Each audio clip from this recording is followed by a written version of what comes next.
All right, mic check for the press. 1, 2, 3, 4, 5. Mic check. I'm gonna get a little louder. 1, 2, 3, 4, 5. Welcome everybody to the Department of Transportation. 1, 2, 3, 4, 5. One thumbs up. 2, 3. 1, 2, 3, 4, 5. Mic check. Mic. Okay, looks like we're good. All right, thank you guys. And that is the final mic check.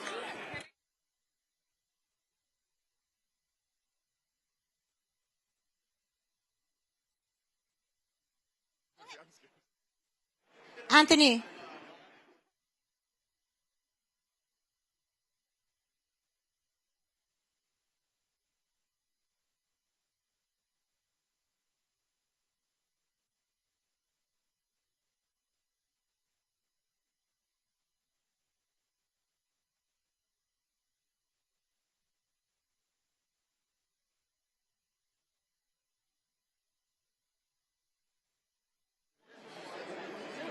All right, everybody. If you could start making your way to your seats, we're going to try to clear out the atrium. Thank you. We need a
Ladies and gentlemen, please start making your way to your seats. We're moments away from the presentation and the secretary is arriving.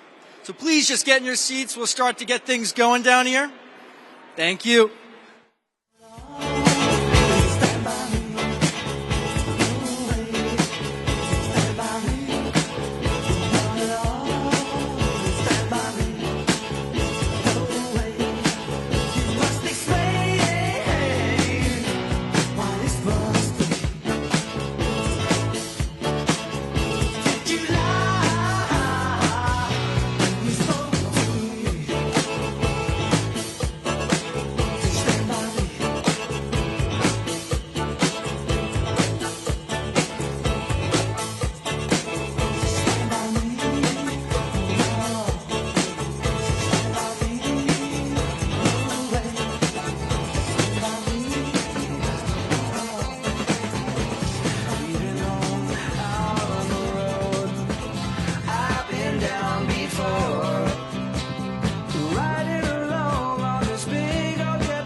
So do you laugh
You lied.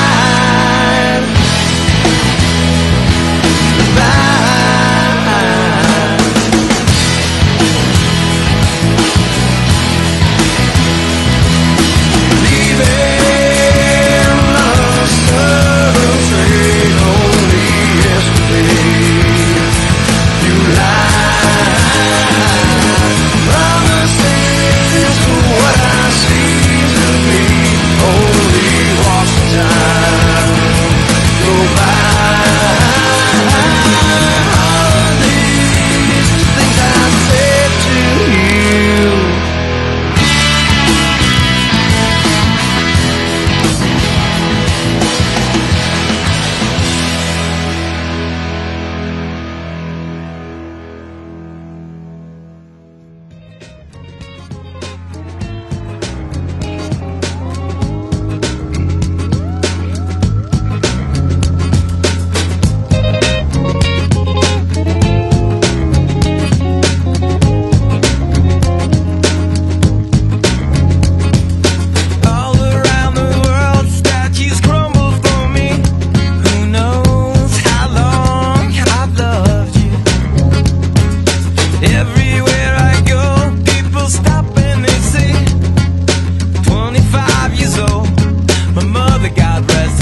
and gentlemen, please take your seats. Take your seats. We're about to begin the program. Please take your seats. We got a lot of empty seats over here.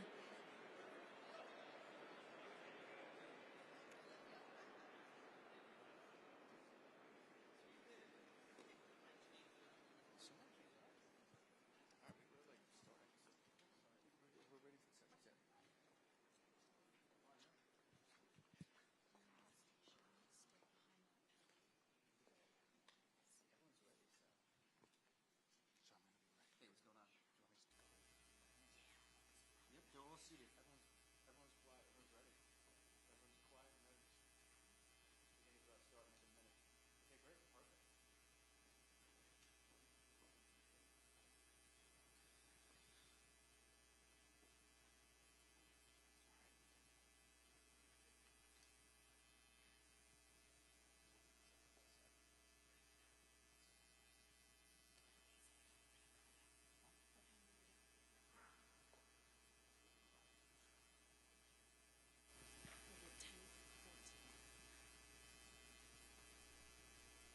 Okay, great. Perfect.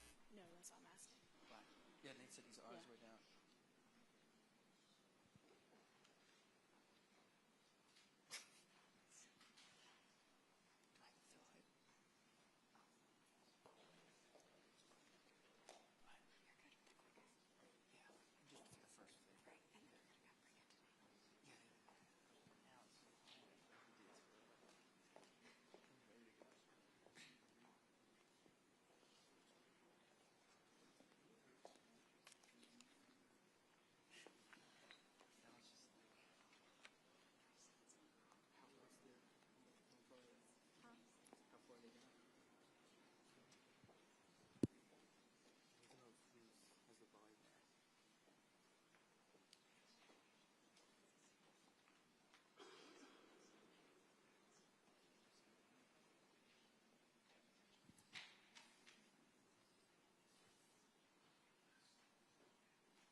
So who's back there? I just want to make sure the volume's right.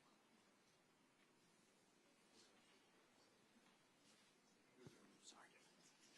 For a second.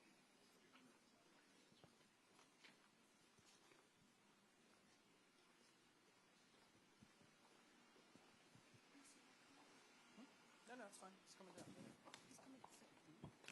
Keep it quiet or good music. Keep it quiet. Volume's good. Everything. Yeah. Want to click it? Nice.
Wow, the future of aviation.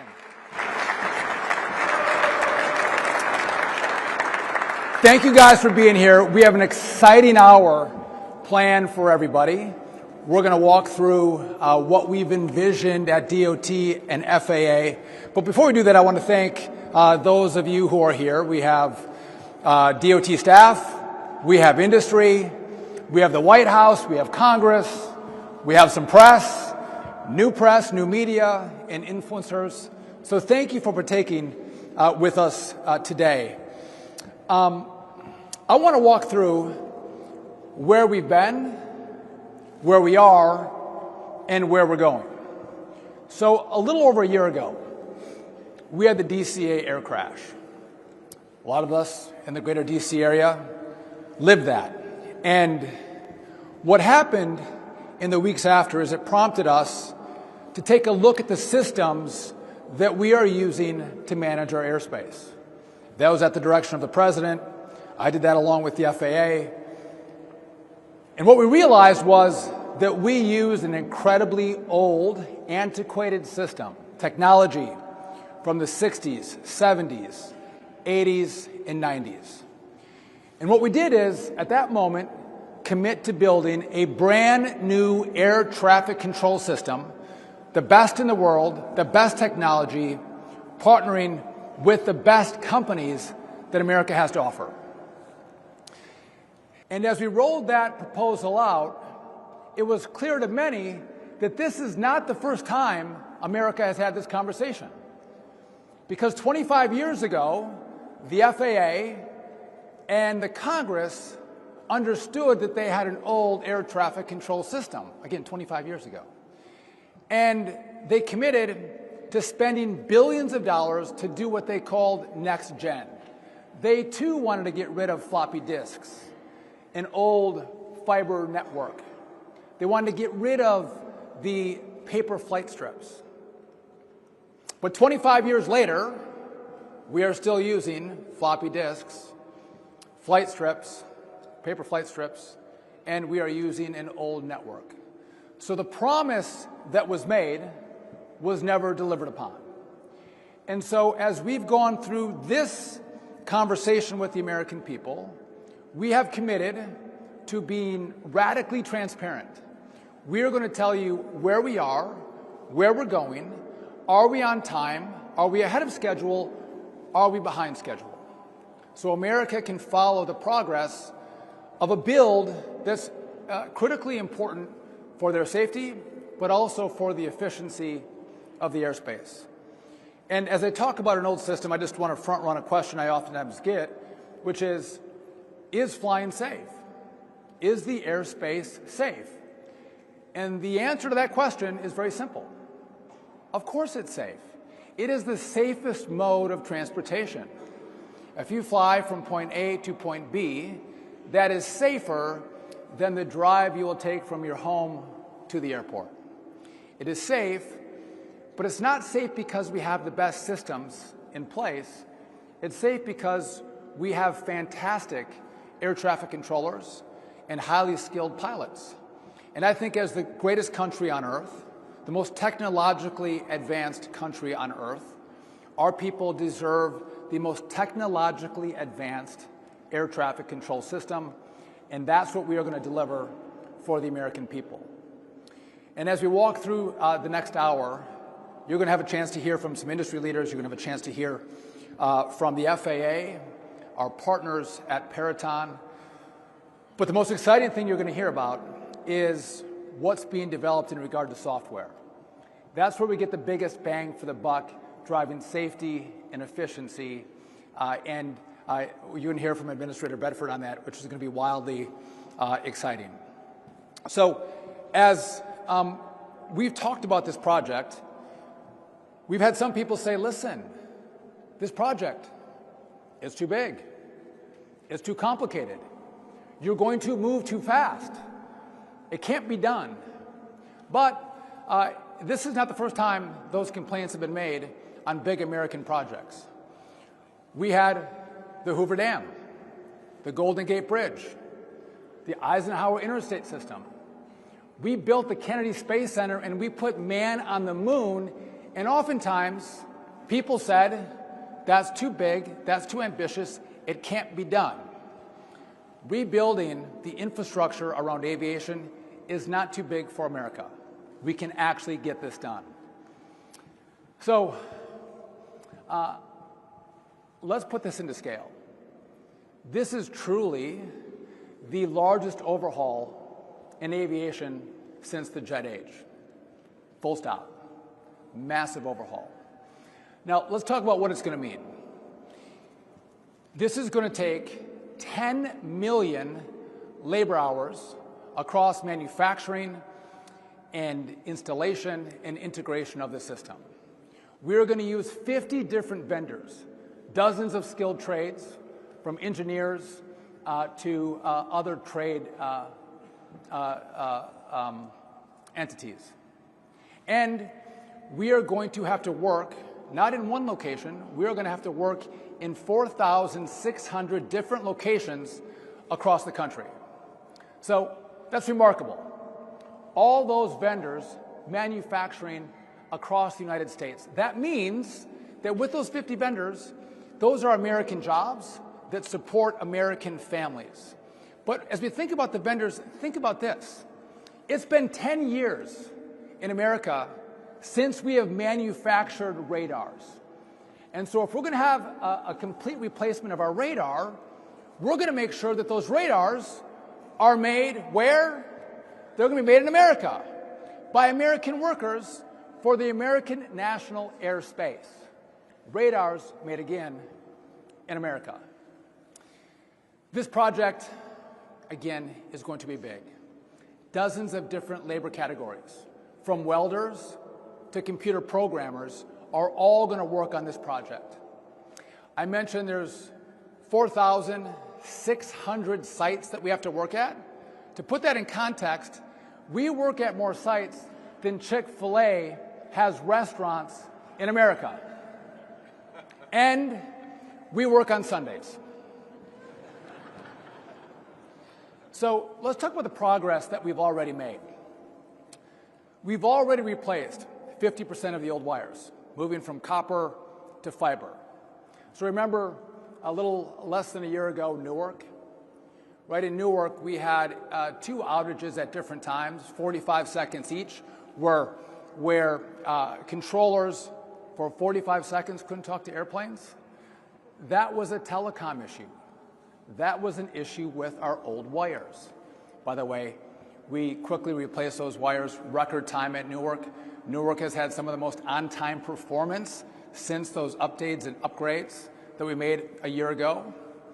But in 1 year, this administration has done more in replacing old wires than the last administration did in all 4 of their years.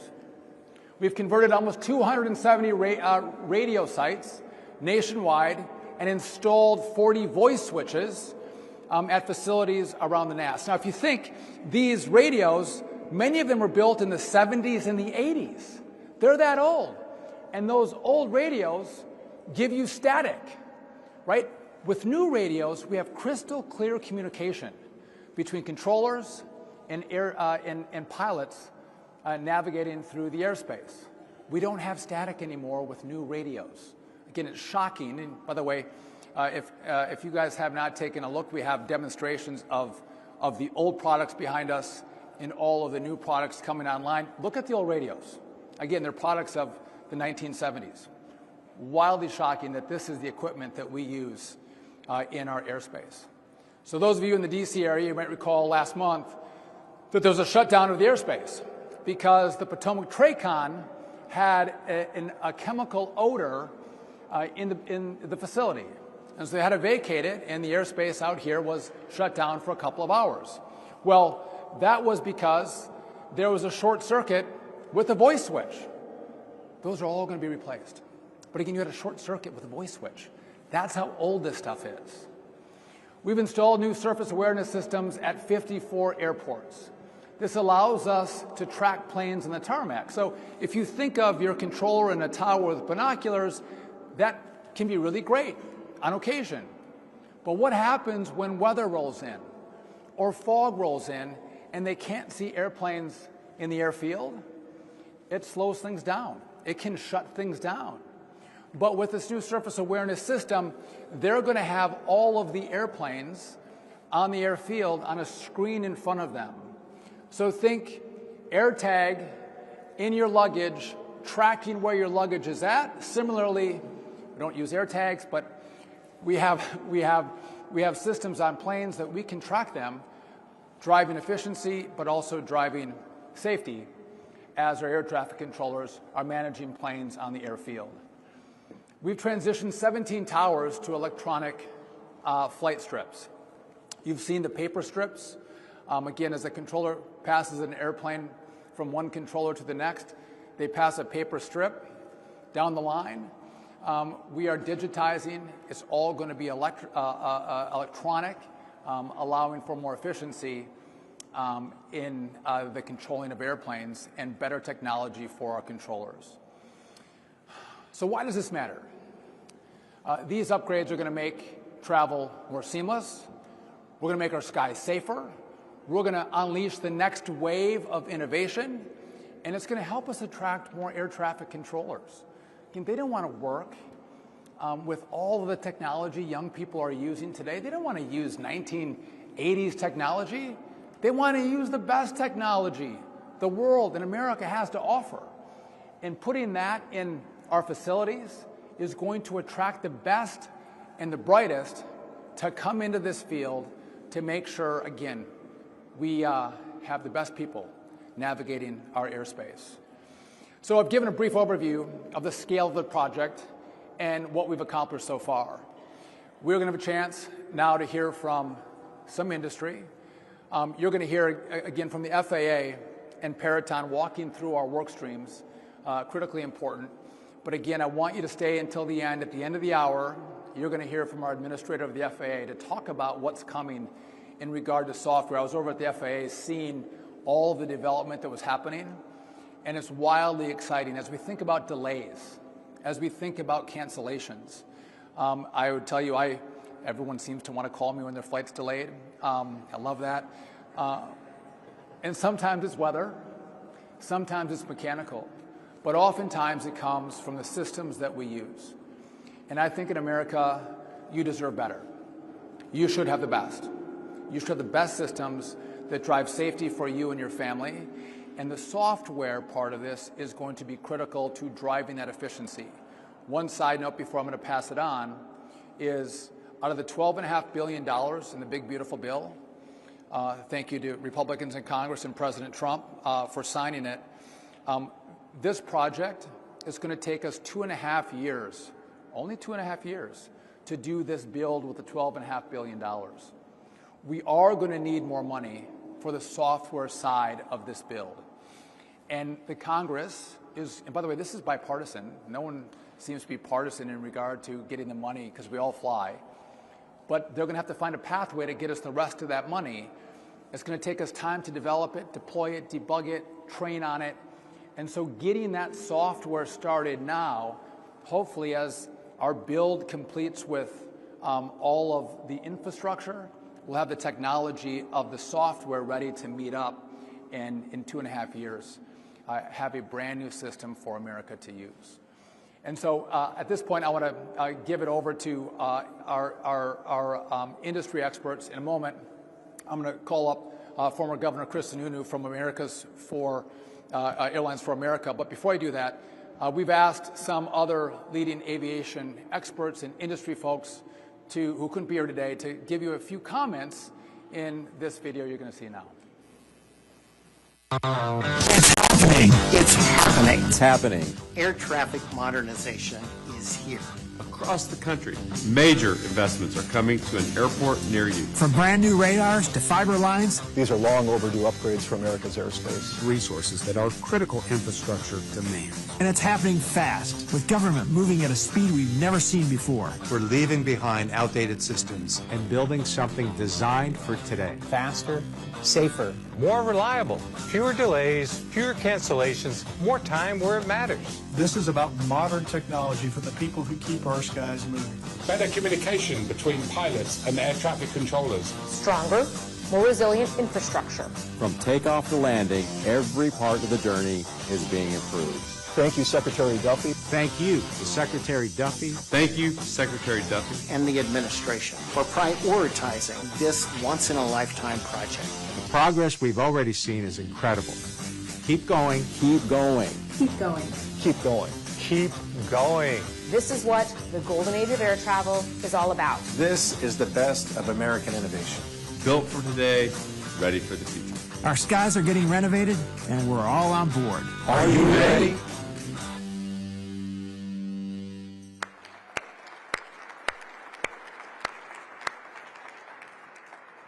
I don't know how they were so well synchronized. That was really well done. But listen, I want to bring up Chris Sununu from A4A to give an industry perspective for all of you. Governor, come on up.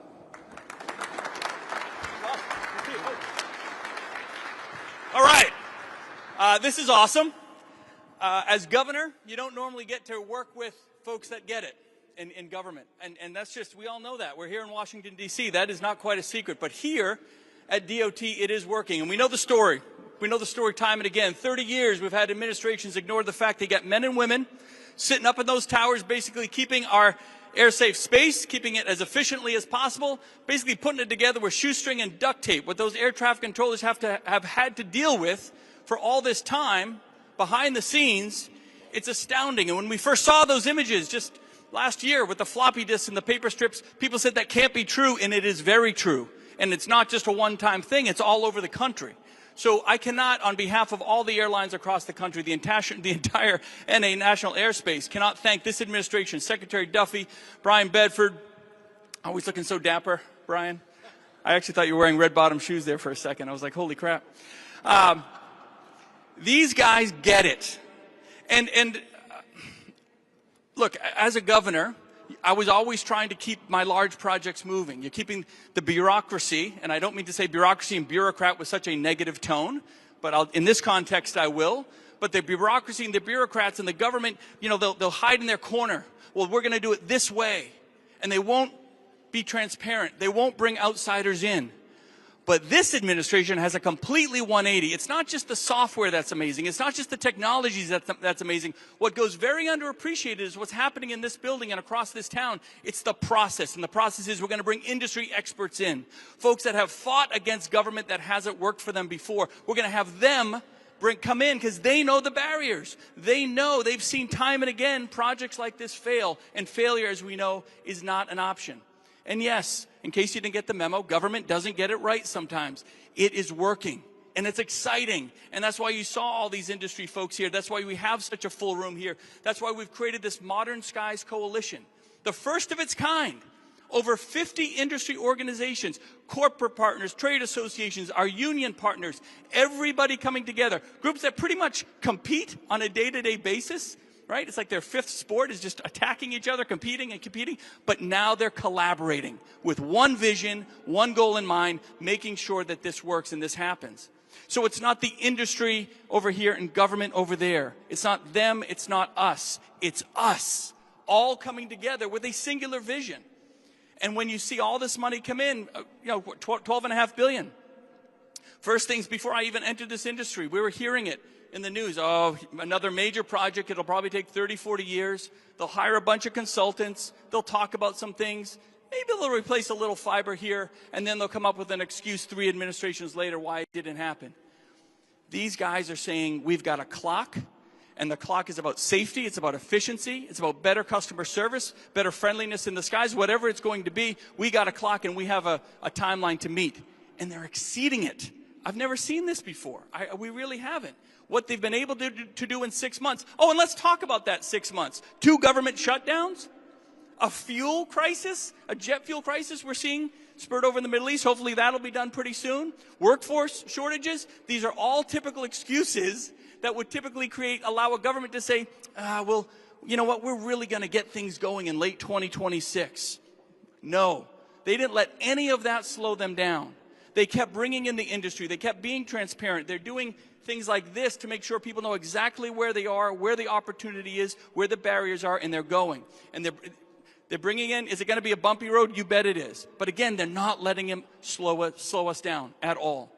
And this whole idea of us, that we are one, that we're working together in sync, never happened. Definitely not in this town, right? So it's exciting. So from an industry standpoint, first and foremost, we want to say thank you. We're here to be partners on this. We're here to the very end. And the good news is the very end is not too far away. This is just the beginning. Think of all these things we've done with radios and training simulators and radar systems and copper to fiber. That's in 6 months. That's being implemented now. Bringing in new technologies. What I've been able to get a little peek behind the curtain, right, because they bring the industry in. Some of the software and technology, how they use AI, but keeping people on the front end of it. You know, all these new technologies that are coming to bear, it's not, this is going to be really exciting in 4 or 5 years. This is going to be really exciting in 4 to 5 months. And people don't believe it when they say it, but boy, they're believing it now. They're really believing it now because it's coming to fruition. So we cannot thank you guys enough. You keep crushing it, knocking it out of the park, and your teams, by the way. Secretary Duffy, Bryant, your teams have been unbelievable. So that attitude, right, that culture change that is really happening here is seeping all the way through DOT, all the way through FAA, top to bottom. And that's exciting, and that's getting more people involved. It's allowing more people to have input.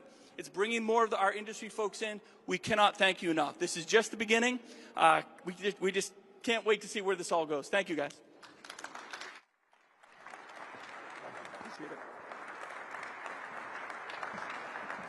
These politicians are so good. Great speaking. Well done. Part of the Modern Skies Coalition, we have over 50 members. And this spans, again, groups that don't always see eye to eye, groups that don't always get along, but in modernizing our airspace, everybody has one vision, one plan, everyone is standing together, just like the bipartisanship we see on this in Congress. And I want to bring up our next speaker, who again, he represents our air traffic controllers, NATCA. It's the union. And these are the men and women that you never see because they work in centers and TRACONs and in towers, and they keep your flights moving. They keep your flights safe. We never meet them. Sometimes we feel like they're nameless and they're faceless, but these are critical components to making sure that our airspace functions and it's safe. So let's bring up the NACA president, Nick Daniels.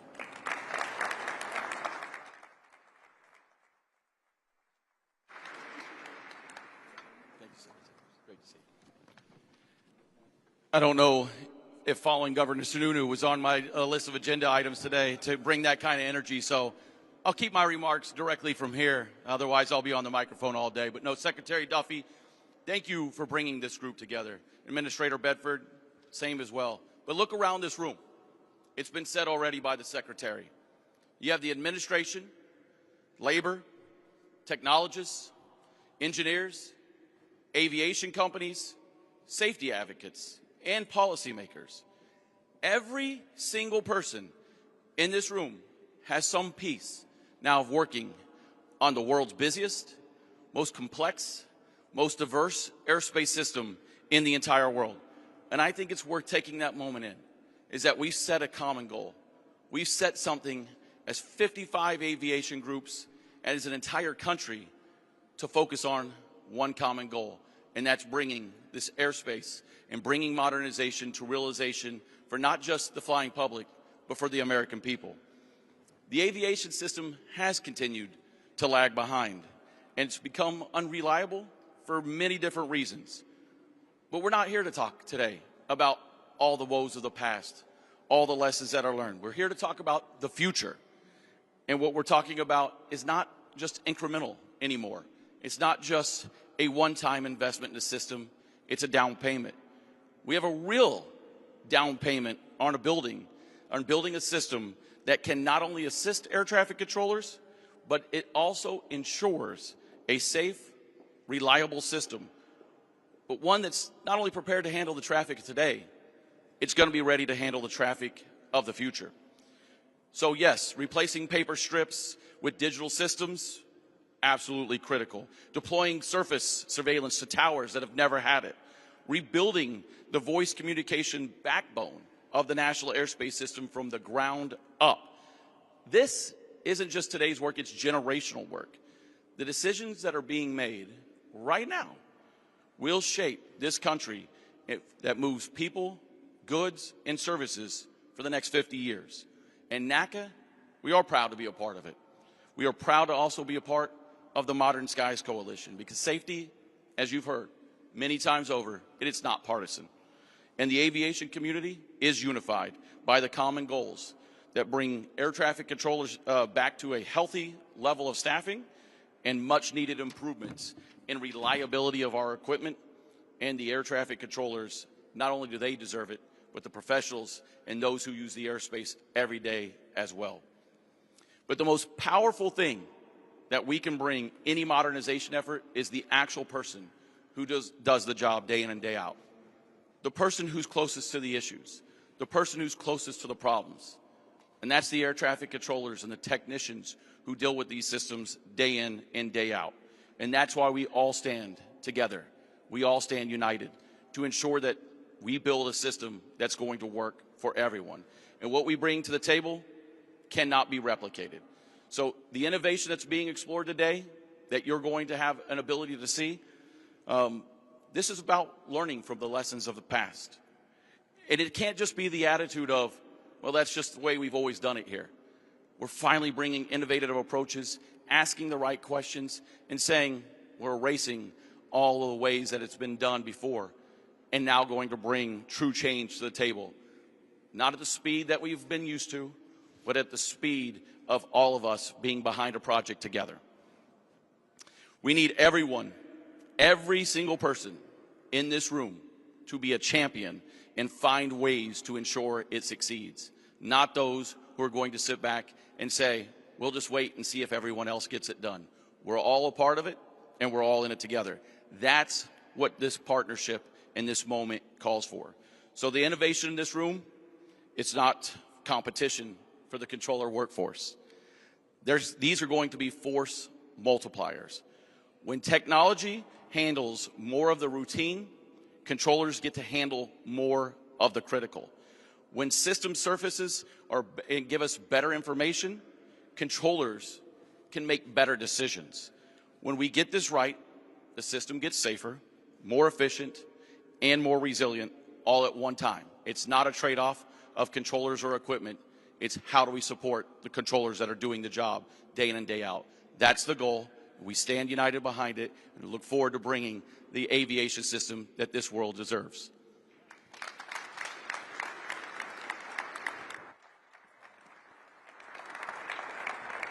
I appreciate that, Nick. Nick has been a great partner, sometimes a really tough partner, but we get along well because, again, we all have the same vision of where we want to take our systems and our technology. So I'm excited next.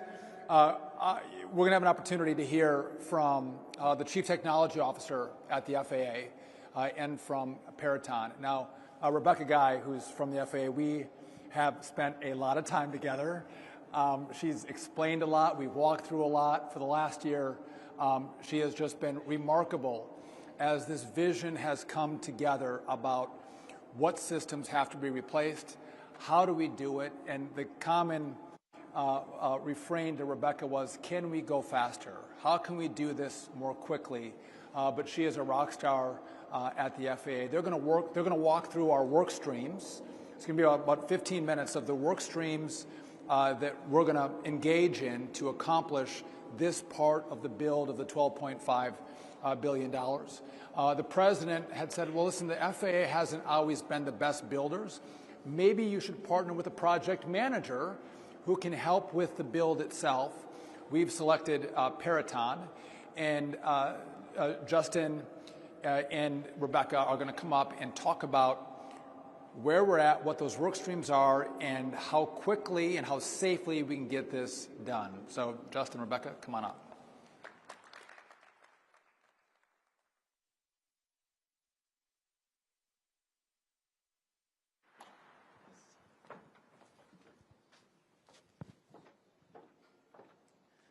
Thank you. If you want to keep talking about me, that's fine. Hi, my name is Rebecca Guy, and I'm the Chief Technology Officer at the FAA. In a nutshell, my job is a pretty simple one. I have to take and make a reality out of the vision of President Trump and Secretary Duffy's brand new air traffic system and do it by 2028. And I truly believe this can be done. We usually take 10 to 20 years, and what we have to do is now have to do it in 3. And in part of President Trump and Secretary Duffy's leadership and the one big beautiful bill of $12.5 billion, we will get this done. In fixing this, we're doing things different. Some have probably heard the whole parting of a Red Sea. We're parting the red tape. We're throwing out our process, how we have done things in the past and the difference, and we are doing it differently. And to do this effort, to take on this massive effort, we knew we needed a partner. We needed a best-in-class integrator. So we did a rapid but a very thorough, rigorous acquisition, and we looked to find the best-in-class integrator. And we awarded a one-in-a-lifetime contract to Peraton for our best-in-class, brand-new air traffic control system integrator. This contract, though, is a little different. It's not typical. We are awarding based on quality and schedule on-time performance. We are ensuring we are using the taxpayer dollars the smartest and the best way. And we're also penalizing if there are any type of unscheduled outages in the NAS or poor performance. President Trump, Secretary Duffy, told us to get this done in 3 years. And we will get this done with our partner, Peraton. Great. Thank you, Rebecca. My name is Justin Ciascio. I'm the president at Peraton, and I am leading the most important modernization effort in American history. Peraton was made for this moment. We've been solving the government's most challenging problems for 125 years. That's nearly half the history of our entire country. We were built exactly for this moment. The FAA needed an integrator who could bring the right technology, the right people, and the right plan together, all at once, and at a massive scale. That's us. But here's what makes this different from anything that's come before. We're deploying revolutionary agentic AI technology for our Peraton team and the entire FAA enterprise. We're doing this to manage this program at a speed and scale that is simply impossible for humans alone. Think about this. 1.5 million records are analyzed every single day. Active work, planned work, resources, schedules, all of it in real time. We've already ingested and analyzed 5.7 million schedule and resource records detailing the entirety of FAA planned and historical work. But what does this really mean for the program? Well, risks are caught before they become crises. Schedules are stress tested before they break. Supply chain gaps are flagged before they cause delays. Tasks that used to take the team days or weeks, they are now complete in minutes or even seconds. And that's not an exaggeration. That is the new baseline. And here's what matters most. This technology does not replace people. It makes them superhuman. Our agentic AI handles the data, people make the decisions, and together we deliver. Now let me hand it to Rebecca to walk you through each work stream. Thanks, Justin. The National Airspace System is actually a system of systems, and it is the largest in the world. And all of those systems need to be modernized. To keep it simple, we have 4 work streams we're going to walk through. 1 is wires, 2 is communication, 3 is radars, and 4 are electronic flight strips. We're going to start with focusing on wires, and here's a little video of how we're replacing copper wires with high fiber connections.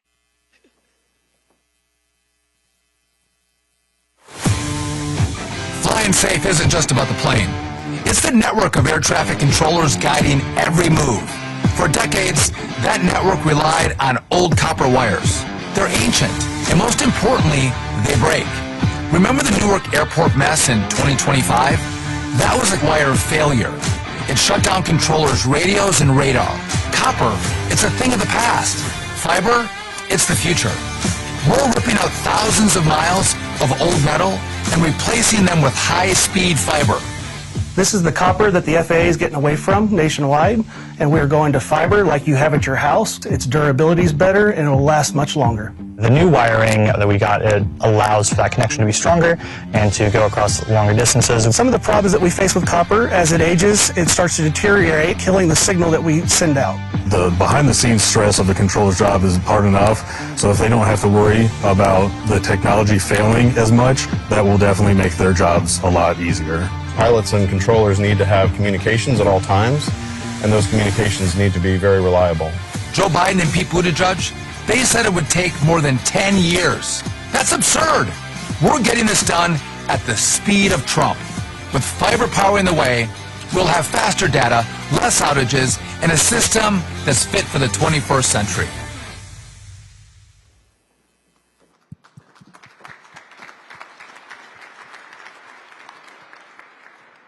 Telecommunications is the backbone of the national airspace. It connects over 5,000 facilities, radar, weather, voice switches, radios, automation, everything relies on that telecommunication.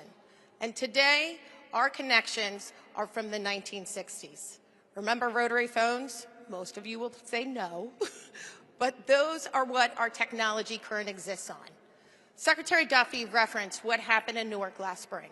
We fixed Newark, and we are fixing the rest of the country and replacing the old, outdated copper with high-speed fiber, wireless, and satellites. This creates a safer, faster, and reliable network. Justin? Thanks. Unfortunately, Rebecca's correct. The telecommunication backbone of American aviation has been running on analog equipment for decades. Think of it this way. We're taking airspace technology from dial-up to gig speeds. And the scale's massive.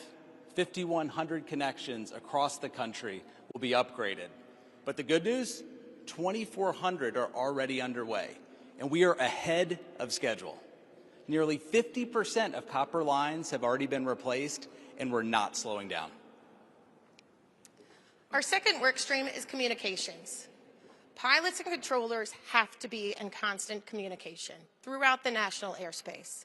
Every altitude, every turn, every handoff from one controller to another, we have to have reliable communication. Many of our radios and voice switches are decades old, 1970s, and the communications aren't as smooth as they should be. Static causes issues. The old voice switches are not as reliable, and we need reliability for our people.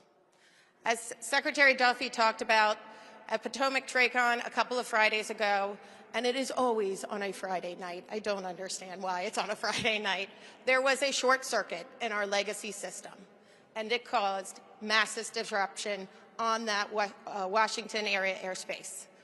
We cannot have this. We need reliability, and that is exactly why these need to be replaced today.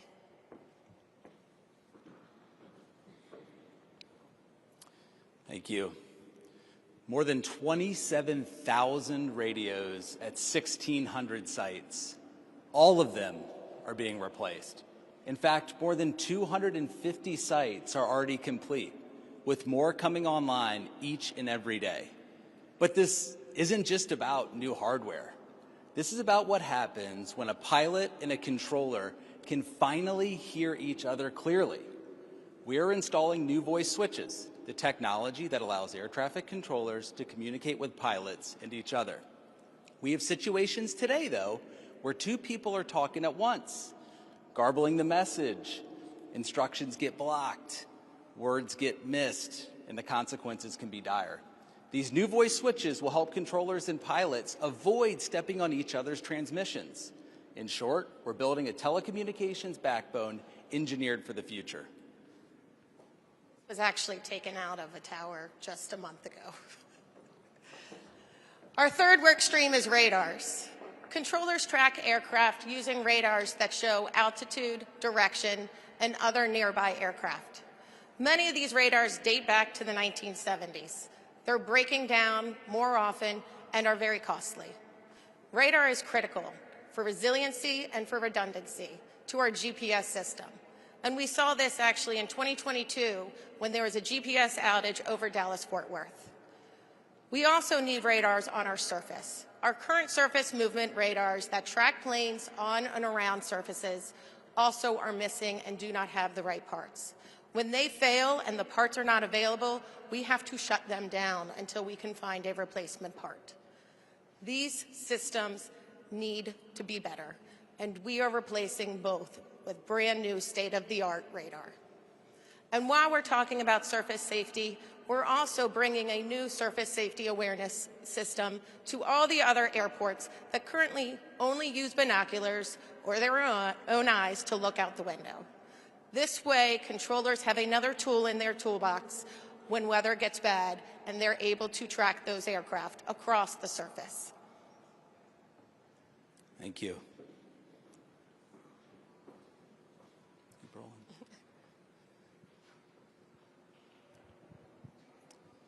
As Rebecca indicated, the most fundamental job of an air controller is to know exactly where every aircraft is at every moment. Here's how we're going to help give controllers more power to do their jobs. We have 3 systems working together. The first system, terminal radars and beacons. 612 sites are being upgraded and standardized. And last week, we onboarded 5 new radar technical instructors at the FAA's Air Traffic Controller Academy in Oklahoma. Because at the end of the day, building the right infrastructure means nothing without the right people to support it. The next system, surface movement radars. These are the radars that see what human eyes cannot, tracking every aircraft and vehicle on the airport surface through fog, rain, and total darkness. When visibility drops to 0, these radars are the last line of defense.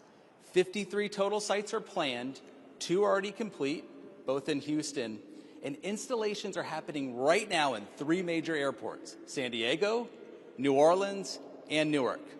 Finally, the third system, the Surface Awareness Initiative, or SAI. 220 SAI systems are planned, 54 are operational, and 42 more are in active installation process right now. These systems give controllers a real-time picture of everything moving on the ground, every aircraft, every vehicle, every potential conflict. We're moving out on this. Our fourth work stream is electronic flight strips. We're ditching the paper strips for good. Check this out on how to go from electronic flight strips will change the game for controllers. Paper is great for taking notes, but not for tracking your plane in the sky. Air traffic controllers have used paper strips to follow your flight. These strips contain all the important info, including your flight number, route, plus airport information. Being able to have all this stuff done electronically reduces any kind of issues with handwriting, with paper strips getting lost. That's why we're going digital with electronic flight strips. We're moving past paper and putting that information on one smart computer screen. I've been in the FAA for about 18 years, and this is the biggest upgrade that I've seen in my entire career. The controllers are loving it. Once they get to use it, they don't know how they live without it. Without these technologies, America would be stuck in the past. It is going to change our game completely. There is no going back and seeing which flight strip do I have. Do I need to change this? Do I need to add this? Do I need to stop this? Everything's going to be immediately uploaded to the screen. It's really important that we get our technology out of the 1940s and 50s and give the air traffic controllers the best and most modern tools to keep us safe. Paper trails are history. Now thousands of flights are tracked at lightning speed. This is a national priority. It's the President's signature vision for rebuilding America at speed. No more lost paper. Digital is made for the golden age of travel.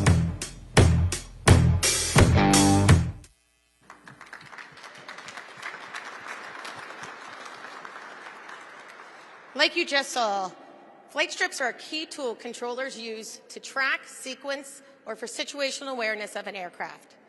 Using paper strips today often means controllers are having to do administrative tasks, whether it's passing that flight strip or counting, and that collectively can cause a loss of situational awareness. And sometimes that loss of situational awareness can result in an accident, such as the NTSB findings in the 2006 Kentucky accident. We have to do better for our air traffic controllers. Digital is now. These electronic strips will ensure a controller workload, they will ensure efficiency, but most importantly, they will ensure safety. You're right, Rebecca, and we can do better. And we owe it to the controllers, the pilots, and the traveling public. The solution is called the Terminal Flight Data Manager, or TFDM. It digitizes everything. Flight data collection, distribution, real-time updates, all of it instantly at the fingertips of every controller who needs it. And the progress, it's real. TFDM is already live at 17 of 89 sites, and we're just collectively getting started. But the impact, it goes beyond the tower. TFDM's decision support tools build runway-specific departure schedules, balance demand across the system, and reduce the gridlock that delays your flight from pushing back from the gate on time. When all 89 sites are complete, America's air traffic controllers will have the tools they deserve to keep you safe and on time. I know I said 4 work streams, but I can't go without mentioning Alaska. We have to talk about the progress we've made in Alaska. Alaska presents one of the most challenging flying environments in the world. To fly safely and operate efficiently, pilots need timely and accurate weather information. Across the state, we're installing weather and visibility systems, cameras, so that pilots have a better understanding of those remote areas that they need to get to and the weather that is there. This improves safety by letting them know early what the weather is along the route and where they're going. If you want to understand why this modernization truly matters, just look at Alaska. There are just 4 interstate highways, no commuter rail, and vast stretches of wilderness between communities. For hundreds of thousands of Alaskans, the airplane is the only way in and the only way out. Groceries, medicine, emergency care, it all flies. That's why we're upgrading 17 flight service stations in Alaska. We are bringing the same modern infrastructure deployed across CONUS locations to the facilities that serve some of Alaska's most remote communities. And because Alaska's weather can be as unforgiving as its terrain, we are installing 174 new weather camera systems at remote sites across the state. Not sensors, cameras that provide real-time visual data that automated systems alone cannot capture. Because in Alaska, aviation is a way of life. It's where every BNAC's work stream converges. As Rebecca said in the beginning, we are taking decades of work and condensing it into 3 years. This can only be done with collaboration, expertise, and the most cutting-edge technologies across the board. The workforce at FAA, Peraton, and industry, paired with our advanced AI capabilities, are changing the face of aviation. Together, we are simplifying the complex, managing risks, and resolving conflicts before they happen, all at record speed. 4 work streams, thousands of sites, 1 deadline to meet. Thank you to the Secretary, the Administrator, and to you, Rebecca, for partnering with us on this historic effort.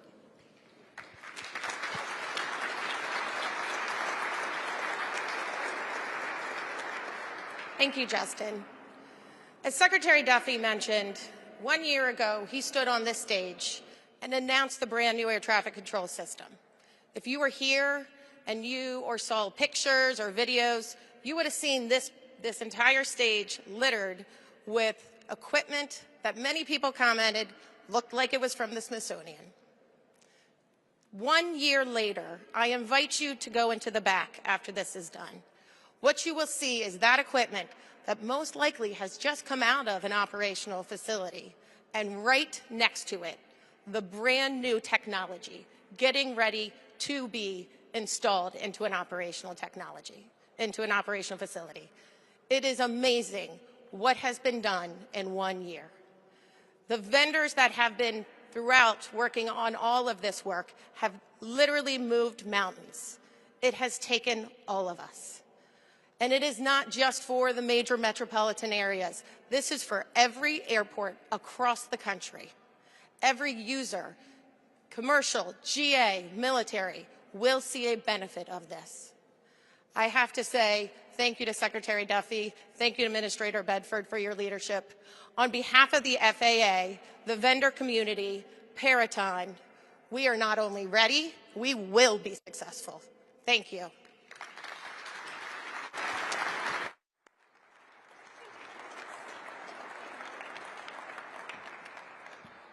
I do want to highlight again why this is so important. 25 years ago, a promise was made to the American people, and the promise was next gen. And it wasn't that this idea of upgrading, updating new technology for the national airspace, it wasn't just an idea. Money, real money, billions of dollars was put behind that effort. And 25 years later, it was never done. And so what Justin and Rebecca just walked you through is, to slightly correct her, it's been less than a year since we stood on this stage and announced our plan for a brand new air traffic control system, which, by the way, I wish I would have picked a better name. I was just saying brand new air traffic control system, and now that's our name. Sorry about that. I'm sure the president's not happy with that naming, but we're going to stick with it. But less than a year. But it's been 6.5 months since we actually got the money from One Big Beautiful Bill. And so in 6.5 months, what Justin and Rebecca are walking you through is the speed at which we're working to modernize brand new technology into our airspace. And what is this going to do? It is going to drive safety. It's going to drive efficiency for controllers. Wildly exciting. But what we don't have money for, which the Congress didn't give it to us yet, and by the way, I keep saying that, so if any of you want to talk to Congress and ask them to give us some more money, is the software. We are using a version that is somewhat like Windows 95 if you're old enough, or a genre of Windows XP. We're using older software. Does it work? Yes. But if you think how far we've come with software developments, the future is revolutionary on the tools that we can now use to manage the airspace. In a moment, we're going to bring up the guy who has been just dogged on this issue, our administrator of the FAA. But before we do that, let's watch a video on software, national airspace. Check it out.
Hey, good morning.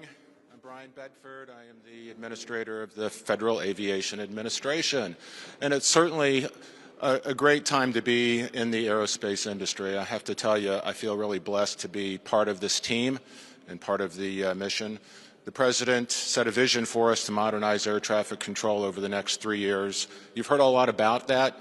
But I'm going to walk you back in time just a little bit, because in order for big projects to be successful, it's not enough to just say, go get her done, right? We've tried that. We needed to actually have a strategy. And what was the strategy that the FAA was going to employ to get a big moonshot type project done and to do it at record speed? And we actually, in order to do big projects, you tend to want to break them down into very manageable elements. And Rebecca, you were being very generous, only boring us with 4 of what are 14 very, very detailed work streams that the FAA is managing on BNATs. But if we just did BNATs, and I like that, Mr. Secretary, I like BNATs, I've grown accustomed to it. If we stopped there, we would have a very reliable but still highly inefficient national airspace system.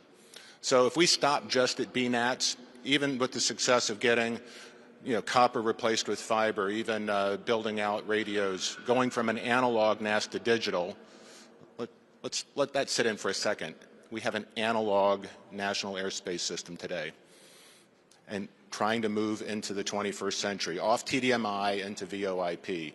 Okay, but I'm getting distracted, and that is the number one reason big projects fail, is we get distracted. So building work plans that are highly actionable, highly transparent, highly accountable, that was step 1. But in our strategy, BNext was one of 3 pillars.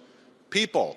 People is actually the foundation of safety in the national airspace system. No secret to you, you've heard we're shorthanded air traffic controllers, which is why last year the Secretary announced he was supercharging hiring.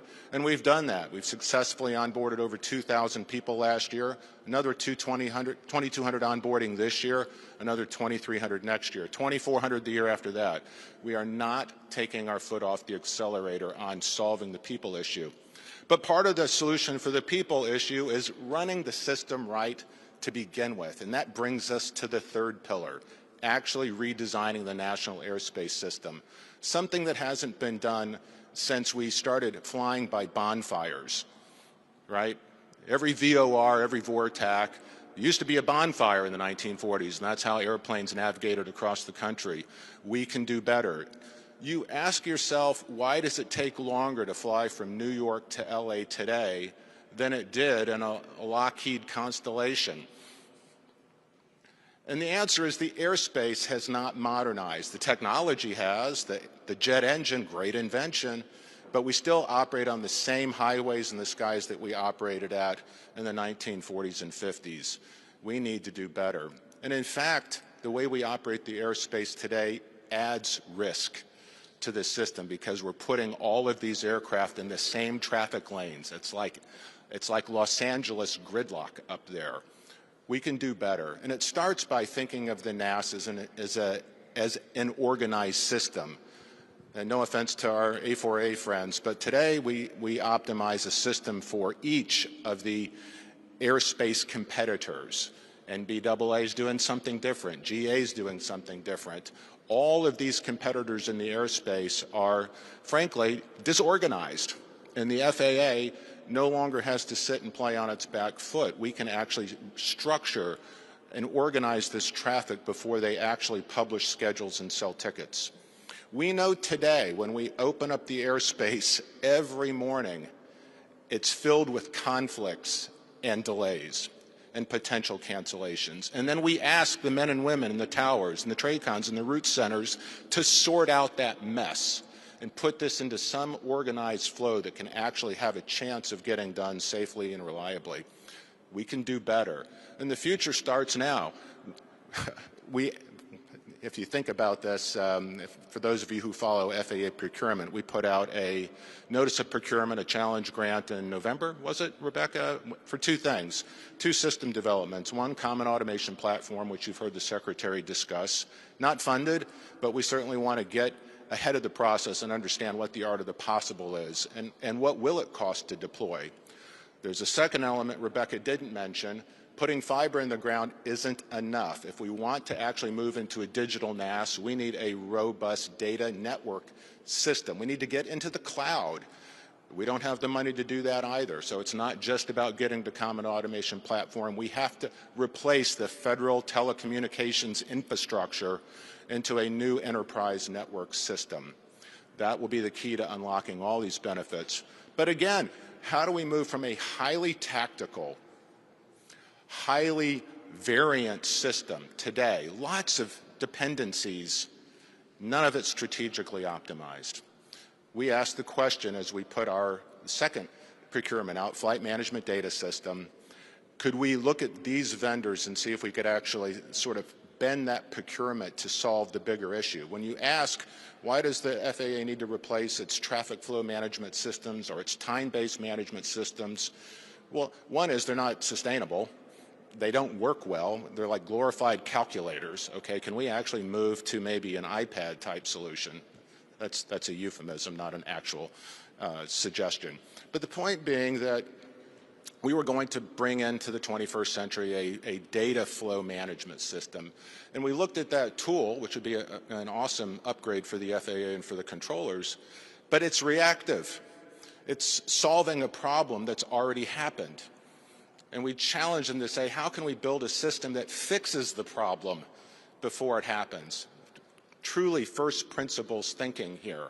How can we actually build the system so it's strategically deconflicted and optimized so that we can manage trajectories for 55,000 IFR flights a day, knowing that the trajectories are being managed in a way that we can deliver safely and reliably, significantly reducing the controller's work demands, and at the same time increasing their focus on managing the exceptions. We didn't know if we could do it or not, and the vendors that we brought in weren't sure they could do it, but over the course of the last 2 months, they've created true digital twins of the national airspace system. They've injected over 20 years of data, and we have built reliable twins that allow us now to use predictive analytics to take in what will be future schedules, optimize those schedules in a way that will allow us to ensure that all 55,000 flights start that morning deconflicted from one another on trajectories that if the pilots will just fly them, right, in 4 dimensions, we'll be able to have those planes optimized and sequenced for their top of descent landing, again, on time into their final destinations. And if we do this correctly, and we believe the early indications are that we can, we'll actually reduce costs for our stakeholders. We will see block times go down, and we will finally be able to unlock flying from New York to LA in less time than it takes to do it today. And that is the win. Less fuel burn, less cost to actually have airplanes sit on the ground. I know it happens to me every week. Brian, we've moved off the gate on time, but there's too much flow overhead, so your edict time is 20 minutes past the top of the hour. Oh, gosh, there's so much block hour pad in the system, I land, I'm still on time. In fact, I'm early, but guess what? My gate's occupied because you didn't expect me to land on time, and so I sit again. So 40 minutes of my flight is sitting on the ground waiting for someone else to get out of my way so I can actually get off the plane. We can do better, and the smart systems that we're building, strategically managed air routing systems, the smart system air route trajectories will get us to a place where we can actually start the day knowing that we can deliver for the American public. We can fly these flights, we can fly them safely, and we can fly them on time. And that is what we're asking Congress to fund for us. That is the opportunity for the future. That is the third leg of true modernization. Now, nobody on the planet is doing this. You'll hear some folks refer to this as trajectory-based operations, something that the FAA tried to do maybe 15 years ago. Big fail. Again, we can get it done. The technology is advanced in a way now that we feel highly confident that we can accomplish these goals. We can deliver a smarter system for the American public and save all of our stakeholders money in the process. So with that, Mr. Secretary, I will turn it back over to you.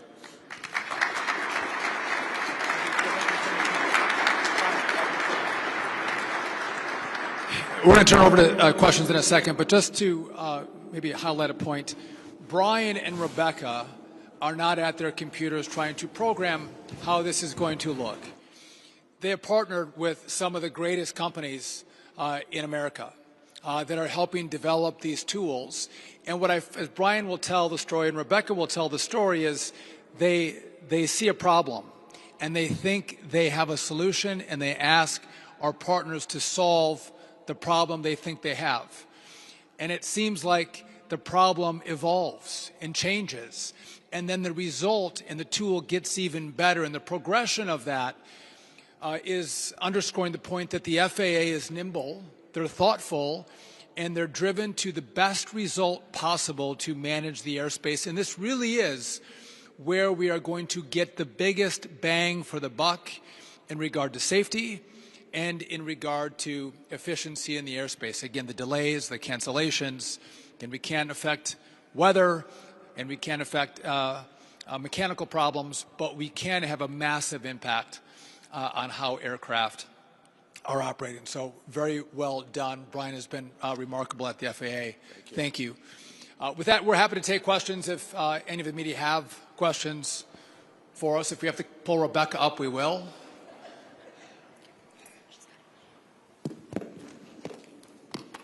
Hi, this is Fiona with NBC News. How do electric vertical takeoff and landing aircraft affect air traffic control? So great question. Today, it's just more demand on the system that's already constrained. So modernization becomes even more critical when we talk about introducing new technologies. And that's happening. Drones today, as an example, drones today last year, I think we did just under 1 million drone deliveries across the country in our various sandboxes where they're operating. We'll do over 10 million drone deliveries this year. That's going to continue to grow. Now, the way we've managed it today is we place those drone limitations in sandboxes that keep them out of the national airspace. But in time, they're going to want to expand in places where we need to have more control. Think about then eVTOL, supersonic, a daily space cadence. You know, the demands on the NAS are growing, and we have got to, we're already playing from behind, right? We have got to get ahead of this. Otherwise, we are going to stifle American innovation.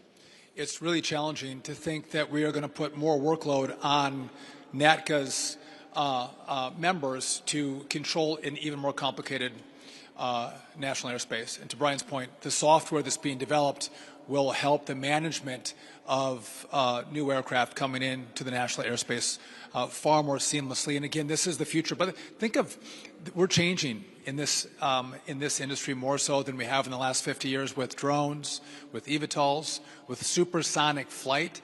It's going to change the way people move and products move throughout the airspace. And it's going to be no doubt in our lifetime, but in the next 4, 5, 6 years, these changes are coming and they're really cool. They're going to pass the mic. I'm not going to. Hi.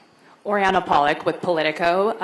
A question for you, Mr. Secretary. You mentioned that there are 3 vendors doing artificial intelligence work with the FAA already. Can you say who these 3 vendors are? And is that funding already there for them to start this work, or will you be asking Congress for more money for them to complete the work? I don't see where you're at. I'm trying to. Oh, there you are. Okay, thank you. So I don't know that we've announced who the 3 are yet, but we do have 3. And we've looked within our couch cushions at the FAA to start the work, to find the money to begin this process and engagement of industry. But we do need the money. And just to be clear on the dollar side, we were given $12.5 billion. But the $12.5 billion, the Congress was very specific on how we had to use it. So we can't switch pots of money and say, oh, we want to do software instead of, say, build a new TRACON. We can't do that because they were specific in how it has to be spent. So we do have some money that we can use for the development, but the Congress has to fund this.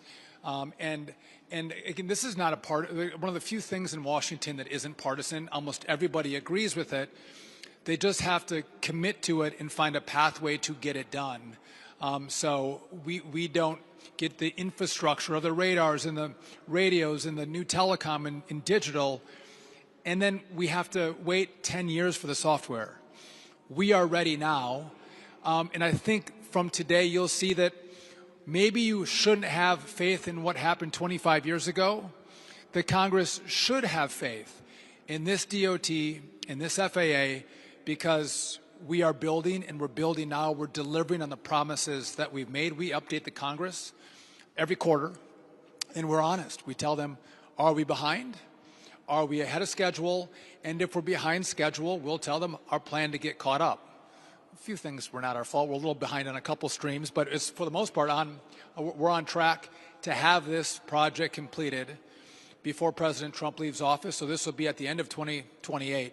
We'll have spent all $12.5 billion. But to the Congress, we do need the next tranche for the software. Hi, this is Allison Versperell from Bloomberg News. I'm sorry, this question's a little off topic, but I did want to ask about Spirit Airlines and where the government stands on potentially stepping in with a bailout or maybe taking a stake in the company, and also what you're hoping to get out of the meeting later this afternoon with the low-cost carrier CEOs. You were talking about the spirit of the airspace? No. Listen, obviously that's been in the news. This is a different... You can't have any of our money. I think the president was on CNBC this morning. He's directed us to take a look. I'll have a conversation with the president later today. And I am talking to low-cost carriers. I meet with them once a year. This was planned some time ago, so they are going to be in today. And we'll have a conversation with those folks as well. I don't believe Spirit is in today, so it's the other low-cost carriers. But again, the president says take a look, and he is my boss, and so we will take a look. Thank you. Karen Walker at Transport World and Aviation Week. Really for both or either of you, we've heard, of course, you've got your integrator and you're in the process of getting contracts out to system managers, for a better way of putting it.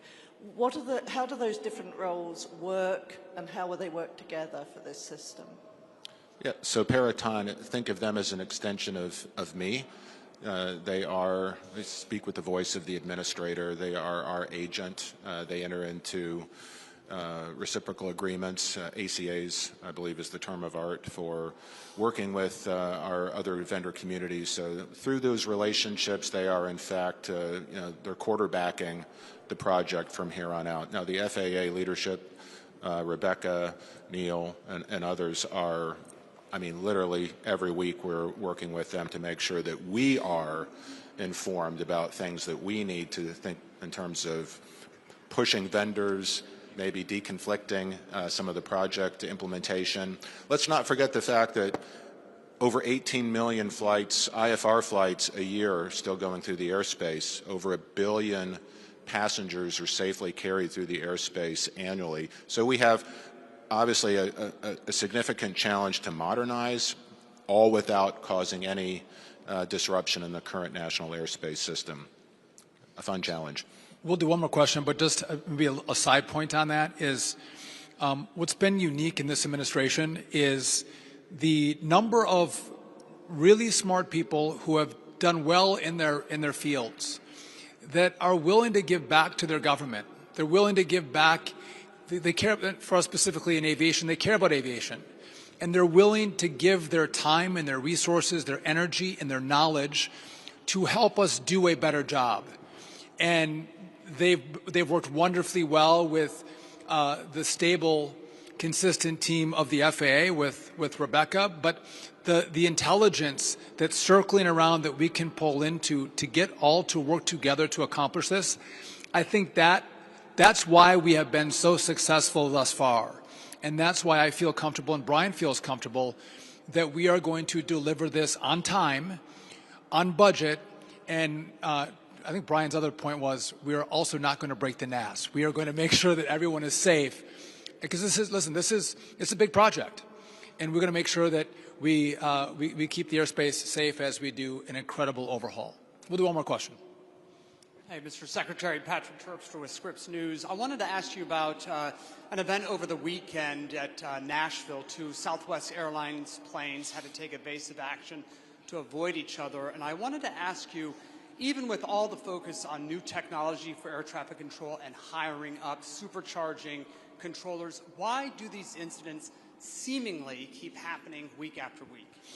Well, again, without getting into the specifics of Nashville, 55,000 IFR flights a day and another 25,000 GA flights a day that are in the airspace right now.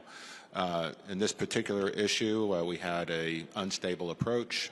The Southwest pilot called for a go-around. There are prescriptive go-around procedures that they are to follow. In this case, we did have due to the runway configuration, a departing flight that were just around 1,000 feet. So they were not a near miss as you would define it, but certainly it was, an unplanned event.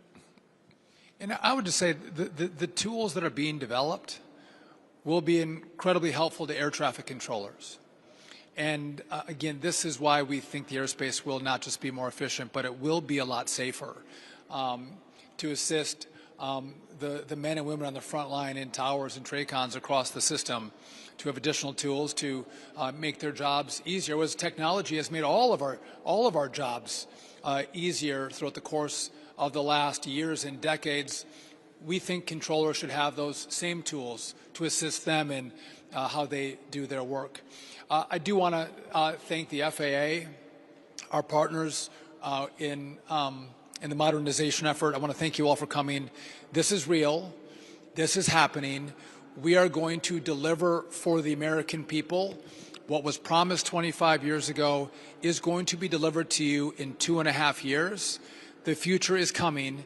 I want to thank you all for being here, and I want to pre-thank the Congress for giving me more money for software. God bless. Thank you all.